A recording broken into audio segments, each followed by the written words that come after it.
পরিষ্কার ও স্বচ্ছ নির্বাচন করতে চান বলে জানিয়েছেন প্রধান নির্বাচন কমিশনার এএমএম নাসির উদ্দিন। বলেন, বিশ্ববাসীকে তারা দেখাতে চান কোনো লুকানো ছাপানো ভোট হচ্ছে না। সকালে আগারগাঁওয়ে নির্বাচন কমিশনের ত্রয়োদশ জাতীয় সংসদ নির্বাচনকে সামনে রেখে গণমাধ্যমের সঙ্গে সংলাপের শুরুতে এসব কথা জানান তিনি। বক্তব্যে আরো বলেন, স্বচ্ছ নির্বাচন করতে সবার সহযোগিতা প্রয়োজন। জানান, দায়িত্ব নেওয়ার পর নির্বাচন কেন্দ্রিক অনেকগুলো গুরুত্বপূর্ণ কাজ করেছে কমিশন, যার মধ্যে আছে ভোটার তালিকা হালনাগাদ করা। এতে ৪৩ লাখের বেশি ভোটারকে তালিকায় যুক্ত করা হয়েছে।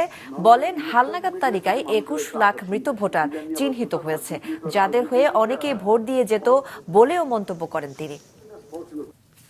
এই ইলেকশনটাকে আমরা অ্যাজ ট্রান্সপারেন্ট অ্যাজ পসিবল করতে চাই।